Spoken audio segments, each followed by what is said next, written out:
بسم اللہ الرحمن الرحیم، السلام علیکم۔ میں ہوں صحبی کاظمی، آپ دیکھ رہے ہیں فیس بک اور یوٹیوب۔ 25 جنوری ہفتے کے دن کا دوسرا ویلاگ۔ اہم خبریں پہلے۔ خان نے نئی ٹیم تشکیل دی ہے، مزاحمتی ٹیم۔ بڑے رہنماؤں کو میدان میں اتارنے کا فیصلہ، وجہ کیا بنی؟ پاکستان کی انٹرنیشنل سفارتی بڑی ناکامی، امریکی وزیر خارجہ کی پہلی ملاقات کس سے ہوئی؟ اور حکومت کے لیے اب ایک بری خبر، جو برطانیہ میں انکوائری کمیٹی اب اسٹیبلشمنٹ کے خلاف کارروائی کا آغاز، اور اردلی حکومت کے خلاف اتوار کو وائٹ پیپر اور ڈاکومنٹری بھی جاری ہونے جا رہی ہے۔ محسن نقوی کی امریکہ میں مزید ملاقاتوں کے بدترین نتائج کا سلسلہ جاری۔ القادر ٹرسٹ کی اپیل بھی جو ہے وہ فیصلہ ہو چکا ہے۔ اور علی مین گنڈا پور خیبر پختونخوا کی صدارت کیوں واپس ہوئی؟ وزارت اعلیٰ کو کیا کوئی خطرہ ہے؟ مولانا فضل الرحمان تحریک انصاف سے 100 مرتبہ مذاکرات کرنے کے لیے تیار ہیں، وجہ کیا بنی؟ 28 جنوری کے اجلاس سے پہلے مذاکراتی کمیٹی اور خان کی ملاقات، یہ بھی مطالبہ سامنے آیا۔ اور عمران خان کا بلوچ تحریک کے سربراہ جو ہیں مہرنگ بلوچ، ڈاکٹر مہرنگ بلوچ، ان کے تحریک انصاف کے ساتھ ملاقات کا حکم۔ لاکھوں کی تعداد میں بلوچ بڑا مجمع اس وقت۔ اور بلاول زرداری ہم جنس پرستوں کے حقوق کے لیے ڈونلڈ ٹرمپ کے ناشتے میں کیوں جا رہے ہیں؟ یہ میں آپ کو ساری تفصیل بتاتا ہوں کہ بڑا شور مچا ہے بلاول کے ناشتے کا۔ آج عمران خان کی جو اڈیالہ جیل میں ملاقات تھی، بڑی اہم ملاقاتیں تھیں، گفتگو تھی۔ میں نے آپ کو پچھلے ویلاگ میں بتا دیا تھا، اس سے پہلے بھی، کہ تحریک انصاف کی قیادت میں تبدیلیاں ہونے جا رہی ہیں۔ تبدیلیاں آپ کے سامنے آ چکی ہیں۔ اس میں خیبر پختونخوا کی جو صدارت ہے، صوبائی صدارت، وہ علی مین گنڈا پور سے لے کے جنید اکبر کو دی گئی۔ جنید اکبر صاحب سے بھی میں نے تفصیلی انٹرویو بھی کیا ہے، وہ آپ صبح چیک کیجیے گا 9 بجے۔ اس میں بڑی کھل کر انہوں نے کافی ساری اہم باتیں کی ہیں۔ تحریک انصاف کا آگے لائے عمل، خان کا جو پیغامات ہیں، جو ان کی ملاقات جو تھی وہ سرکاری ملاقات اسٹیبلشمنٹ نہیں ہونے دے رہی۔ پچھلے 3 مہینوں سے انہیں عمران خان سے نہیں ملنے دیا جائے، یہ یاد رکھیے گا۔ عمران خان کے البتہ انہیں پیغامات آج مل گئے، بڑی تفصیل سے ملے، اور یہ اڈیالہ جیل میں بھی تھے، وہاں بہت ساری اہم باتیں ہوئیں۔ اب یہ جو سارا معاملہ، اس کی 2-3 وجوہات ہیں۔ دیکھیں، عمران خان مزاحمتی ٹیم سامنے لا رہے ہیں، وہ جو میدان میں آ کے مزاحمت کا استعارہ بنے ہوئے لوگوں پر ہو، وہ صرف لفظی یہ جو بول بچن لگا رہے وہ نہیں، وہ میدان میں مزاحمت دکھائیں، کیونکہ اب ضرورت ہی ہے۔ خان کا جو جارحانہ انداز ہے، کیونکہ عمران خان کی زندگی آپ دیکھیں تو کھلاڑی کے طور پر فاسٹ بالر، وہ ایک جارحانہ کپتان کے طور پر، کپتان بڑے مشہور تھے وہ۔ عمران خان نے کرکٹ کے زمانے میں جو ایک مخصوص حکمت عملی آپ کو یاد ہوگا، اکثر و بیشتر کرکٹ میچز میں اچانک عمران خان خود کبھی 1 ڈاؤن بھی آ جایا کرتے تھے، کبھی وسیم اکرم کو بھیج دیا کرتے تھے۔ 1992 کا ورلڈ کپ آپ کو یاد ہوگا، اس کا فائنل، اور وسیم اکرم کا بھی اس طرح بہت سارے ایسے میچز تھے جس میں تیزی سے رنز کرنے تھے حریف ٹیم کی حکمت عملی کو توڑنے کے لیے، اور یہ اکثر اچھے کپتان کرتے ہیں۔ جنید اکبر کو خیبر پختونخوا کا صوبائی صدر اس لیے لگایا کہ اب کھیل میں تبدیلی آنے، یہ جو سست اور سلو بیٹنگ آپ کو نظر آ رہی تھی، اب اس سے T20 کی طرف معاملہ جا رہا ہے، جارحانہ کھیل کی طرف۔ اور اس کی جو خان کے احکامات 8 فروری کے حوالے سے، وہ بھی بڑا امپورٹنٹ ہے۔ وہ خیر انٹرویو میں آپ سنیے گا، جنید اکبر نے جو باتیں کی۔ عمران خان نے جو اس کے ساتھ ساتھ ڈاکٹر مہرنگ بلوچ سے کے ساتھ بھی تحریک انصاف کے رہنماؤں کو جوڑنے کا، یہ بھی اس کی بڑی اہم کڑی ہے۔ مہرنگ بلوچ بھی اس وقت مزاحمت کا ایک بہت بڑا استعارہ ہے۔ پاکستان کی جو نظریاتی سیاست ہے، اس میں اب بلوچستان کی عوام ان کے ساتھ کھڑی ہے، لاکھوں لوگ، ان کا دیکھیں کتنا بڑا اجتماع اس وقت ہو رہا ہے۔ تو تحریک انصاف کے لوگ ملیں گے تو ایک بہت بڑی طاقت کے طور پر سامنے آئیں گی، باقی اپوزیشن کی جماعتیں بھی ملیں گی۔ اب تحریک انصاف اتوار کو ایک تو ڈاکومنٹری ریلیز کرنے اور وائٹ پیپر جاری کرنے جا رہے، تمام تفصیلات اس میں شامل ہو، کیونکہ وائس آف امریکہ نے ایک رپورٹ جاری کی، اور سارا معاملہ اصل میں ثانیہ ڈیچ ہو گئی، گولی کیوں چلائی والا معاملہ، یہ تحریک انصاف دبنے نہیں دے گی، اس معاملے کو اوپر اٹھانا ہے۔ دوسرا، عمران خان نے جو پبلک اکاؤنٹس کمیٹی کا چیئرمین بنایا ہے جنید اکبر کو، یہ توشہ خانہ کا 50 سالہ ریکارڈ لا کے بھی نواز شریف اور زرداری کی جو وارداتیں ہیں، جو عوام سے چھپائی گئی باقاعدہ طور پر قانون بنا، وہ بھی سامنے لائیں گے۔ اس کے ساتھ ساتھ جنید اکبر کے آپ ماضی کے بیانات دیکھیں تو 9 مئی کے بعد آپ کو اندازہ ہو جائے گا کہ عمران خان نے کیوں فیصلہ کیا، اس کی وہ قربانیاں، خیر وہ انشاءاللہ جیسا میں نے کہا انٹرویو میں ہی آپ دیکھیے گا۔ لیکن اب اہم سوال کہ علی مین گنڈا پور کو اس عہدے سے کیوں ہٹایا گیا، وہ وجہ بھی سامنے آ گئی، عمران خان نے خود بھی بتایا۔ اس کے بعد شاہ فرمان نے اڈیالہ کے باہر پریس کانفرنس بھی کی، سلمان اکرم راجہ نے بھی یہ بات کلیئر کی کہ خیبر پختونخوا کی صوبائی صدارت سے ہٹانے کی درخواست ایک علی مین گنڈا پور نے خود کی، ایک تو اس کی، اور اس کی وزارت اعلیٰ کو فی الحال کوئی خطرہ نہیں ہے۔ عمران خان نے اس پہ فی الحال مکمل اعتماد کیا ہوا ہے۔ وزیر اعلیٰ کے طور پر ایک تو سے پورا صوبہ سنبھالنا پڑتا تھا، تنظیمی کمیٹیوں سے ملنا پڑتا تھا، پھر یہ لانگ مارچ یا احتجاج یا اس طرح انہیں لیڈ کرنا، تنظیمی امور کو سنبھالنا، پارٹی کے جھگڑے ختم کرنا، تو بہت کچھ اس کے ذمہ تھا۔ عمران خان نے وہ بوجھ کم کیا، جنید اکبر کے حوالے کیا۔ ابھی مزید بھی پنجاب میں ابھی نہیں ہوئی تبدیلیاں، لیکن ہوں گی، کچھ آپ کو 8 فروری کے قریب نظر آئیں گی، کچھ آپ کو 31 جنوری کے بعد نظر آئیں گی، خیر اس میں تفصیل میں بھی نہیں جاتا، وہ آپ خود ہی دیکھیں گے بھی۔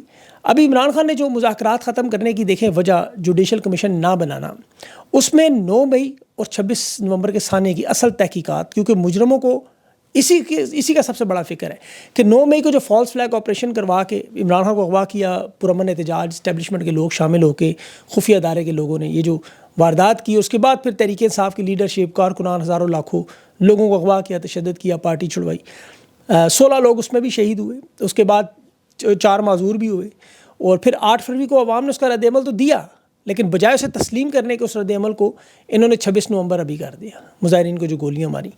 ان کا مقصد صرف اور صرف طاقت کا کھیل ہے جو آج تک چل رہا ہے، آج کی تاریخ تک۔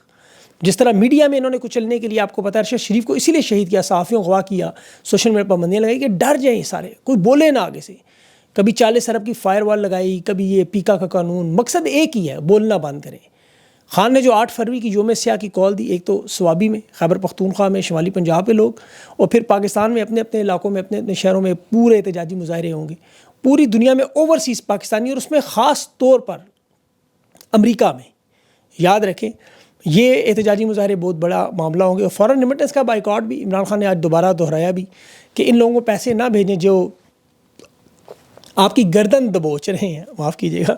سیاسی جماعتوں میں ساتھ عمران خان نے اتحاد کا بھی کہا، اور وہ میں نے آپ کو بتایا ڈاکٹر مہرنگ بلوچ اور فضل الرحمان کے ساتھ جماعت اسلامی کو بھی کسی حد تک۔ اب ایک بڑی نشست بھی عمران خان کے ساتھ حکومت کرنا چاہتی ہے اڈیالہ جیل میں، بار بار ان کے ساتھ مذاکرات بھی، ان کی درخواست ہے کہ عمران خان سے ہماری ایک اڈیالہ جیل میں ملاقات کروائیں۔ اب چونکہ ایک مہینے میں 3 مذاکراتی عمل دور ہو چکے ہیں، چوتھا جو ہے وہ ابھی اس میں عمران خان نے روک دیا، کیونکہ انہیں پتا تھا یہ صرف واردات کر رہے ہیں۔ اس پر اسٹیبلشمنٹ نے انہیں پیغام بھجوایا عمران خان کو، ہم نے 8 ورکنگ ڈے کی بات کی تھی، ابھی اس میں ہفتہ اتوار شامل نہیں تھا۔ اب بیرسٹر گور سلمان اکرم راجہ کے جو بیانات آئے کہ ایاز صادق کی طرف سے چوتھے دور کے لیے بلایا گیا، اس میں ان کی طرف سے انکار اسی لیے ہے کہ عمران خان کو لگتا ہے صرف وقت ضائع کرنے کی بات ہے، یہ تمام حجت تو پوری کر رہے ہیں۔ لیکن سلمان اکرم راجہ سے عمران خان نے پھر وہ پریس کانفرنس کروائی جس میں وہ باقاعدہ طور پر تمام تصاویر دکھائی، سلمان اکرم راجہ نے انتظار پنجوتا کی حالت دکھائی، کہا شہیدوں کا خون ہم قرض ہے، ماؤں کا قرض ہے جن کے بچے ہم واپس نہیں کر سکتے، یتیم بچوں کا قرض ہے۔ اور یہ قرض دیکھیں ایک طرف تحریک انصاف نے اتارنا ہی اتارنا ہے، دوسری طرف انٹرنیشنل دنیا میں اوورسیز پاکستانی اس قرض کو اتارنے کی، یہ جو کچھ ہو رہا ہے صرف اس دائرے کے اندر۔ اس بدلتی دنیا کے حالات میں دیکھیں، جہاں امریکہ میں ابھی تبدیلی ہوئی، 5 دن ہوئے، ان کی تو چلے پالیسی سامنے آ چکی ہے کہ وہ فلسطین، یوکرین کے بعد پاکستان، چین، ایران، افغانستان کی طرف یا یورپ کے کچھ حصوں میں جو ان کے ریڈار پہ آئیں گے، ان کی پالیسی کے اثرات دنیا میں دیکھیں کیا نظر آتے ہیں کہ برطانیہ جو 2 سال 8 مہینے بولا نہیں، اب انسانی حقوق کے لیے برطانیہ کی پارلیمنٹیرینز جو ابھی بریفنگ دی گئی، اس میں اب انہوں نے ٹرانس نیشنل ریپریشن میں، یعنی جو برطانوی شہریوں کو ان کے بیرون ملک میں جو آباد ہیں ان کے گھر والوں کو دھمکانا، اٹھانا، اغوا کرنا، نشانہ بنانا، برٹش پارلیمنٹ نے اب شواہد اکٹھے کرنے شروع کیے ہیں۔ اس میں جو متاثرہ لوگ ہیں، انسانی حقوق کے کارکن، ان کے پاس گواہان ہیں، ان کے بیانات ریکارڈ کریں گے، میڈیا کی رپورٹس، انٹرویوز، وہ ویڈیو ایویڈنس، تصاویر، یہ سارے کے سارے ثبوت اکٹھے کر کے دیکھا جائے گا کہ یہ بین الاقوامی قوانین جیسے اقوام متحدہ کے چارٹر کے مطابق اس کی خلاف ورزی ہوئی ہے یا نہیں، جو واضح طور پر ہوئی ہے۔ اب اس میں جو اہم نکتہ ہے کہ اگر کسی برطانوی شہری کو، یورپ کے شہری کو، بلکہ امریکی شہری کو بھی دنیا کے کسی بھی ملک میں اس کے خاندان کو نشانہ بنایا جائے تو اسے براہ راست اس ملک کی خود مختاری پر حملہ تصور کیا جاتا ہے۔ یہ بات یاد رکھیں، برٹش پارلیمنٹ جو ہے وہ پاکستان سے وضاحت اور جواب طلب کرے گی۔ جین میریٹ سفیر جو ہے وہ ظاہر ان کو موقف پیش کرنے کا موقع دیں گی، رپورٹ تیار ہوگی پوری ایک، اور پھر اس کے بعد اس مسئلے کا باقاعدہ طور پر تجزیہ کرنے کے بعد ذمہ داروں کی نشاندہی، اور اس کے بعد جو سفارشات آئیں گی اس پر پھر ظاہر ہے پاکستان پر جو حکومت ہے، پارلیمنٹ، برطانوی پارلیمنٹ کا دباؤ آئے گا، جو ویزوں کو روکنا، پابندیاں لگانا، یہ سارا معاملہ آپ کو پتہ ہے۔ نہ ہو تو تعلقات کو محدود کیا جائے، جن پابندیوں کا ہم ذکر کرتے ہیں، یہ سفری پابندیاں، اثاثوں کو منجمد کرنا اور متاثرین کو قانونی تحفظ، یہ ساری چیزیں اپنی جگہ ہیں، لیکن اس کے علاوہ ان کے پاس ایک اور آپشن ہے کہ یہ کیسز بھی کر سکتے ہیں، کلاس ایکشن کیس برطانیہ میں، اور پھر ان کو معاوضہ بھی ادا کیا جا سکتا ہے۔ اب اقوام متحدہ آپ کو پتہ ہے یہ جو رجیم چینج آپریشن جہاں جہاں بین الاقوامی قوانین کے مطابق، تو وہاں پہ جو انٹرنیشنل کمیونٹی مل کے پھر سارے 3 4 5 ممالک مل کے ان کے ساتھ جڑ کے ان حالات میں باقاعدہ طور پر اس ملک کے خلاف باقاعدہ ایکشن لیتے ہیں، اور یہ ماضی میں ہو چکا ہے۔ اور خاص طور پر پاکستان جیسا ملک جہاں وزیر اعظم ایک اردلی ہو جو بھیک امداد اور قرضے پر چلانے کی کوشش کر رہا ہو، اس پر تو پابندیاں آپ کو پتہ ہے ویسے ہی کمر ٹوٹ جانی ہے۔ وہ تو اس وقت فارن ریمیٹنس جو لوگوں نے بھیجنی بند کی ہے، معیشت ویسی تباہ، $25 ارب کا قرضہ دینا ہے، روپے کی قیمت بری طرح ڈاؤن، خطے میں آپ کو پتہ ہے سب سے زیادہ مہنگائی، سارے ادارے تباہ و برباد۔ ایسے حالات میں یہ پابندیاں تو بڑے بڑے تگڑے ملک برداشت نہیں کر سکتے، ان کے پاس تو کچھ ہے ہی نہیں، اور شاید یہ بھی نقصان ہو اور سب سے بڑا نقصان ان کو دیکھیں جو شہباز شریف نواز شریف جیسے لوگ ہیں، اثاثے موجود ہے کلاس ایکشن میں، وہ جائیدادیں اور برطانیہ میں یہ خطرے میں ہو سکتی ہیں۔ اب ان کی جو حکومتی عہدیدار ہے وائس آف امریکہ کی اب رپورٹ پڑھیں، وہ محسن نقوی ابھی جو امریکہ میں جا کر وہاں باقاعدہ طور پر انہیں کہہ رہا ہے کہ آپ تعلقات بنائیں، اور وہ کہہ رہے ہیں تعلقات صرف تب ہوں گے جب آپ کے ادارے قانون کی حکمرانی بنیادی انسانی حقوق کا خیال رکھیں گے۔ یہ قانون ہے انٹرنیشنل۔ اب اس وقت آپ کو پتہ ہے جو سب سے بڑا رہنما عمران خان پاکستان کا، وہ جیل میں ہے۔ یہی بات امریکہ ان سے کہہ رہا ہے کہ آپ اپنے مقبول رہنما کو جیل میں رکھ کے ہم سے تعلقات بنانا چاہتے ہیں، آپ عمران خان کی رہائی کریں۔ اب عمران خان کی رہائی چونکہ سب جانتے ہیں عدالتوں سے نہیں، اور عدالتیں دیکھتی ہیں کہ ہوائیں کا رخ کس طرف جا رہا ہے۔ شریف خاندان کے معاملے میں بھی یہی ہوا، ابھی بھی وہی دیکھ رہے ہیں کہ عمران خان کی رہائی کے معاملے پر دنیا، انٹرنیشنل دنیا کیا کر رہی ہے۔ پہلے اسی لیے عدلیہ میں جو وارداتیں ہوئی خاموش ہے، اب یہ بھی نہیں ہوش جو آ رہی ہے، یہ جو دباؤ بڑھتا ہوا نظر آ رہا ہے اسی وجہ سے ہے۔ خان نے بار بار یہی تو کہتا رہا اپنے اپنے ڈومین میں، اداروں میں، اپنے اپنے حدود میں کام کریں، جب نہ کریں گے تو پھر کیا نتیجہ نکلے گا۔ اب اس وقت اسٹیبلشمنٹ کے تمام ادارے، اب دیکھیں وزارت خارجہ، ان کی ساری توجہ صرف اور صرف اڈیالہ جو یہ اسحاق ڈار کی وزارت، تحریک انصاف کو توڑنے، ان کے مظالم پر، حالانکہ پاکستان کے اندرونی حالات اور امن و امان جس کا بیڑا غرق ہوا ہے، کم از کم سفارتی حالات تو ٹھیک کرتے۔ انہیں ایک طرف عرب دنیا نے چھوڑا ہوا ہے، سعودی عرب، عرب امارات، یہ جا کے ہندوستان میں، ازبکستان میں اور امریکہ میں انویسٹمنٹ کر رہے ہیں، اربوں ڈالر لگا رہے ہیں، حقیقت میں اربوں۔ ان کے ایران کے ساتھ بھی تعلقات نہیں، افغانستان کے ساتھ تعلقات نہیں، ہندوستان کے ساتھ تو خیر وہ تو اس کیٹیگری میں لیتے ہی نہیں کہ آپ نہ 3 میں نہ 13 میں۔ ابھی دیکھیں چیمپئن ٹرافی پہ وہ اپنے کپتان کو بھیجنے کے لیے یہاں تیار نہیں کہ تصویر بنائے ان کے ساتھ آ کے، پوری دنیا میں وہ جا رہے، یہ نہیں آ رہے، ان کا ہندوستان کا کام نہیں بھیجنا۔ دوسری طرف وہ ڈونلڈ ٹرمپ کی نئی انتظامیہ کے ساتھ ہندوستان معاشی میدان میں ترقی کا نیا سفر شروع کر رہا ہے۔ اب وہ دیکھیں آپ کی سوچ سے باہر جو معاہدے ہو رہے ہیں، جو معاملات ہو رہے ہیں، وہ جو ڈیلز ہو رہی ہیں، چاہے وہ امیگریشن پر ہوں، روس چین کے حالات پر ہوں، اب پاکستان ان سفارتی معاملات میں بالکل پیچھے رہ گیا، بہت پیچھے۔ کوارڈ کا ان کا بین الاقوامی اتحاد جو بنا، امریکہ، جاپان، آسٹریلیا اور ہندوستان، یہ پورے انڈو پیسفک خطے پر امن، سلامتی اور اقتصادی ترقی کے لیے کام کر رہے ہیں۔ مقصد تو ظاہر ہے ان کا چین کا جو اثر و رسوخ ہے اسے بھی روکنا ہے، اور ان کی اصل ملاقاتیں تو امریکہ کی انہی ممالک سے ہونی ہیں، جس کی پہلی ملاقات ابھی جو وزیر خارجہ مارک روبیو ہے اس کی جے شنکر کے ساتھ ہوگی۔ اسحاق ڈار سے وہ صحافی پوچھا تھا بھئی آپ کیوں نہیں گئی امریکہ؟ وہ کہتا ہے میں نے کیا کرنا ہے جا کے اسے پوچھے کوئی بندہ، یہ ہندوستان کا وزیر خارجہ پاگل ہے وہ وہاں ہے، یہ آسٹریلیا کا وزیر خارجہ وہ پاگل ہے عورت وہ چلی گئی، جاپان کا وزیر خارجہ پاگل ہے۔ لیکن انہیں چونکہ خزانے کے لوٹ مار کی، نمبروں کی ہیرا پھیری بدلنی لے، اس لیے جانے کی ضرورت، وہ بھائی وزیر خارجہ کا خزانے سے کیا تعلق؟ اور وزیر داخلہ وہاں پوری قوم کے لیے ذلت کا ایک مینار کا، کسی چھوٹے اہلکار کا بازو پکڑ، کبھی بڑے کو پکڑ، تصویر بناؤ، میرا ایک نیریٹو بناؤ، بیانیہ بناؤ، ہماری بھی گل ہوگی۔ مطلب ان حرکتوں کی وجہ سے اب ان کی اپنی حکومت کا موقف سامنے آ رہا ہے۔ وہ کہہ رہے ہیں ہمیں کوئی سرکاری دعوت نہ مانی، برملا کہا جا، ہمیں کوئی نہیں بلایا کسی نے، ہماری کوئی ملاقات نہیں ہوئی۔ عرفان صدیقی تو تقریباً رو پڑا بیچارہ، کہتا ہے محسن نقوی اپنے ذریعے سے گیا ہوا ہے، اپنے پیسوں پہ گیا ہوا ہے، ہمیں سرکاری دورہ سے تسلیم ہی نہیں ہم کرتے۔ مطلب ان کی بے عزتی ہو رہی ہے اس لیول پہ، اور کیا یہ بالکل ٹھیک رہے ہیں؟ حکومت کی طرف سے تو وہ گیا ہی نہیں، وہ تو اسٹیبلشمنٹ کی طرف سے گیا ہوا ہے۔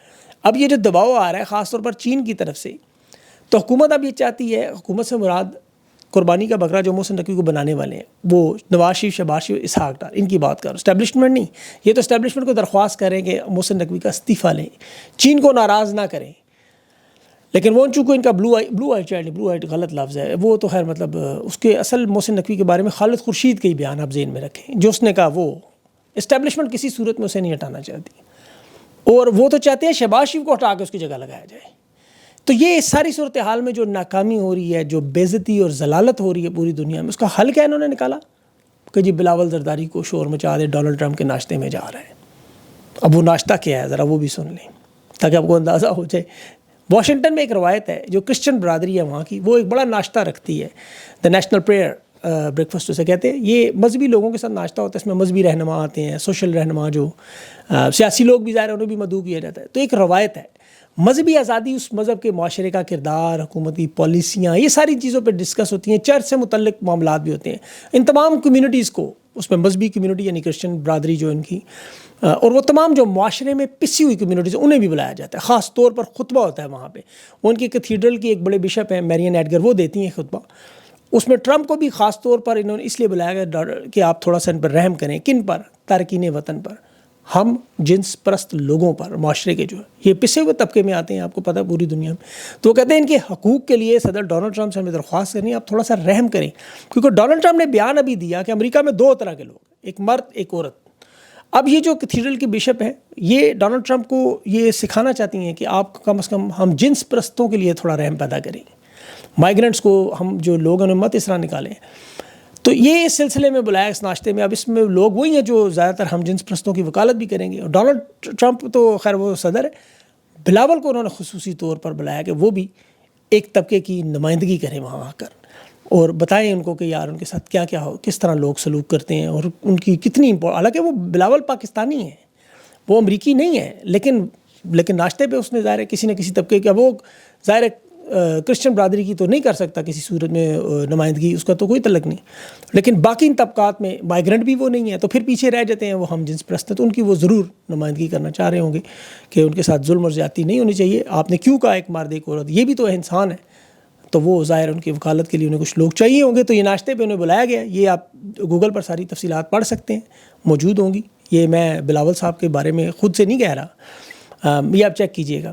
اس کے علاوہ کچھ اور بھی خبریں, لیکن ابھی وہ جنید اکبر صاحب کا جو انٹرویو ہے وہ ابھی اس کی تھوڑی تیاری ہے, آپ وہ ضرور 9 بجے چیک کیجئے گا. جنید اکبر میرا بڑا پسندیدہ رہنما بھی تھا, ظاہر ہے وہ دلیر آدمی تھا, ہر دلیر آدمی ہر ایک کا پسندیدہ ہے. اپنا خیال رکھیں, مجھے اجازت دیجیے, اللہ حافظ.